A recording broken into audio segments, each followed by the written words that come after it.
You've never worked for a major corporation, and you are going to become independently wealthy. Right. They laugh. They're going to laugh at you. People are going to laugh at you.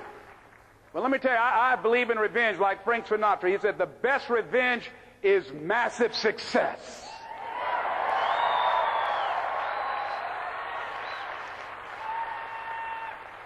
Ladies and gentlemen, when I was driving around with my mother and she saw a house, we were just looking for homes, and we drove an exclusive area of Miami where the coach of the Miami Dolphins, Don Shula, lives in that area called Country Club. My mother saw this house. Oh, what a beautiful home. And we looked at it. She said, oh, boy, I would love to have something like that. One day I would feel like Mrs. Rockefeller. I said, you like that, Mom? I said, yeah. I said, oh, we just kept driving. I did not let my mother know at that time that I had it etched in my mind that I was going to do whatever number of meetings, whatever number of contacts, whatever number of calls I had to make, whatever it took to make that become a reality. And the day that I drove to that house and said, Mama, you remember that house you saw? We got out the car. I said, yes. I said, I really know the people that live there. She said, you do? I said, yeah, let me take you in and show it to you. And then I couldn't contain myself anymore when I got around and helped her get out of the car. And I took her in, I said, Mom, I gave her the keys. Over 5,000 square feet. Large size Olympic pool, 12 feet deep. On a golf course, basketball court.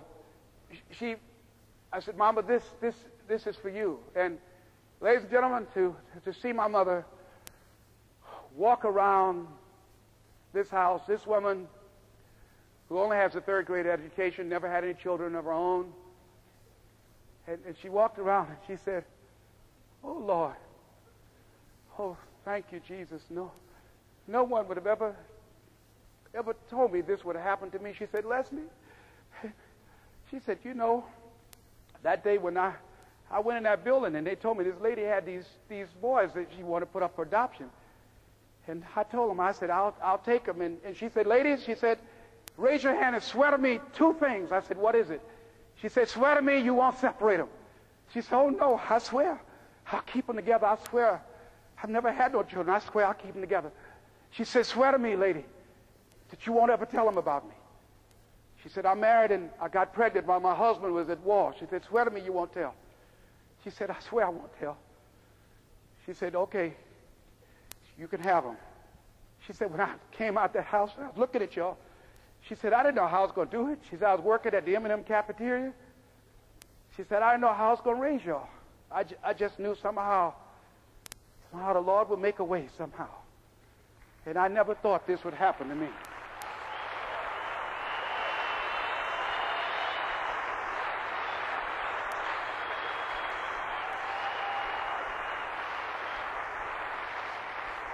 And I know, and during those moments when it's hard, not only must you have patience and engage in consistent action, but you must turn to a power greater than yourself and just say, Lord, whatever I face today together, you and I can handle it. And I know some way and somehow you'll make a way for me.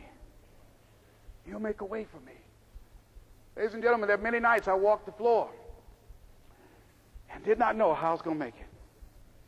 And you must feel during those times, he said, I'll never leave you nor forsake you. There are times, all the motivation in the world cannot help you, that you're going to have to lean on the power greater than yourself. Repeat after me, please. If I put God first, I'll never come in second.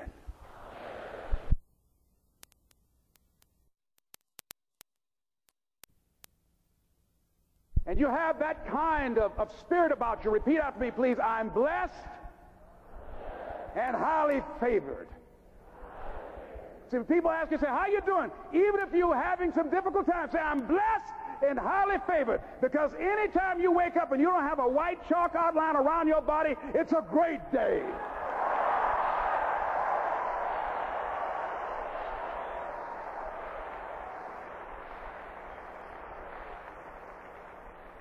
And so I say to you, it's possible you can live your dream if it's becoming a diamond, if it's having more, if it's achieving more, if it's being a better father, being a better mother, whatever it is, overcoming addiction, changing our society. It's possible you can live your dream. It's necessary that you have a plan of action, that you're resilient, that you stick to, and you work with the system, that you work with people, that you give support, and that you be there for them, that you have the vision and never give it up, that you become creative and relentless and keep on coming back again and again and again, and that it's you that you got to take personal responsibility to make it happen, and that it's hard. Easy is not an option. And when life knocks you down, jump back up and say, it's not over until I win.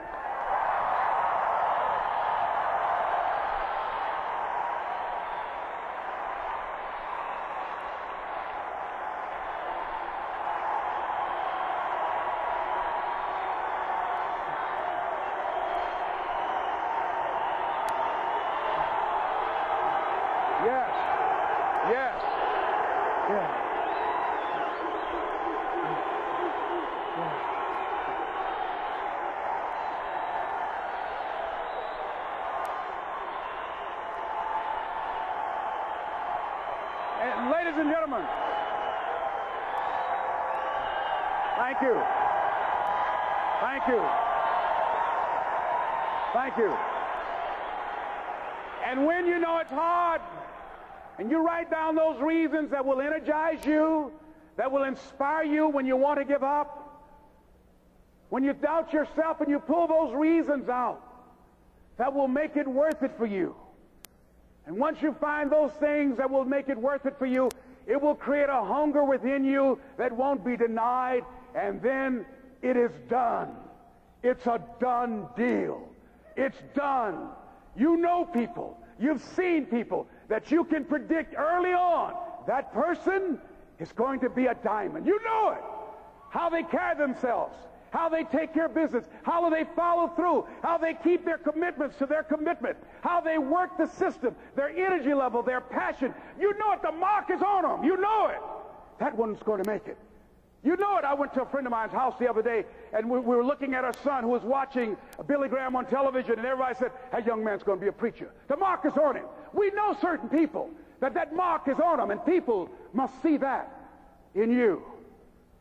I remember when a man was telling a story about a guy that was involved in battle, and he went in a buddy plan in the military with a friend of his. And one day, he and his friend got separated, and his friend went out on a sweep looking for enemies. And they were ambushed in the military with a friend of his. And one day, he and his friend got separated, and his friend went out on a sweep looking for enemies. And they were ambushed. And when they got back there, this guy was looking through the platoon. He had heard that they'd gotten into battle, and he said, where's Marvin? Where's my friend? Where's my buddy? Marvin. And the head of the platoon said, oh, he's out there. He's probably dead. And this guy went and got his helmet and got his rifle. He said, I'm going to get him. The guy said, wait, no. Look, he's probably dead. He said, I'm going to get him. Anybody going with me? He said, no, look here. You will go there and you'll get killed. He's dead, I'm telling you. And the guy went on anyhow. And the next morning, when they took a sweep out there looking to see what the toll was, how many were dead, how many were wounded, they found this guy. And he was holding his buddy. He found him. And his buddy was dead. And he was mortally wounded. And the captain walked over to him and he said, oh no. He said, you fool, didn't I tell you? Didn't I tell you he was dead? Look at you, you're dying. He said, was it worth it? In his last dying words, he said, do you know what he said when I found him? He said, I knew you would come. I knew you would come. He said, yes, it was worth it. It was worth it.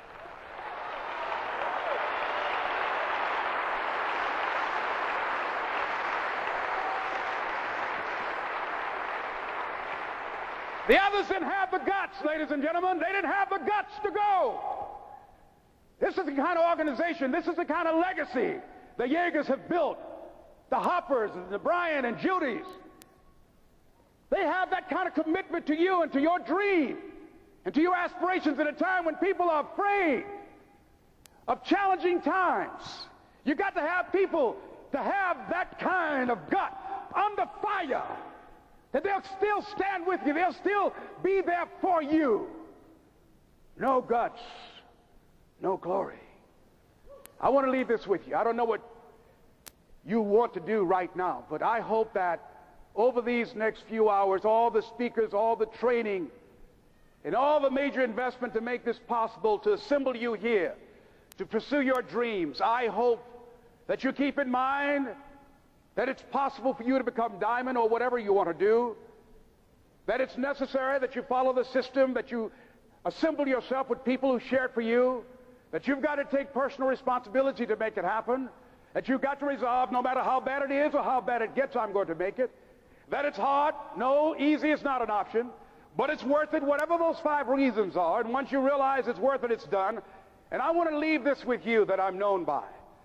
And it says simply this, that I think that when you think about no guts, no glory, this is the embodiment of it. That's on one of my tapes that I love, that says simply this, that if you want a thing bad enough to go out and fight for it, to work day and night for it, to give up your time, your peace, and your sleep for it, if all that your dream and scheme is about it, and life seems useless and worthless without it, and if you gladly sweat for it and fret for it and plan for it and lose all your terror of the opposition for it, and if you simply go after that thing that you want with all of your capacity, strength and sagacity, faith, hope and confidence, and stern pertinacity, if neither cold poverty, famish or gulf, sickness or pain of body and brain can keep you away from the thing that you want, if dogged and grim you besiege and beset it, with the help of God you'll get it. This is Mrs. Mamie Brown's baby boy, Leslie Calvin Brown, saying it's been a plumb pleasing pleasure as well as a privilege. Thank y'all here.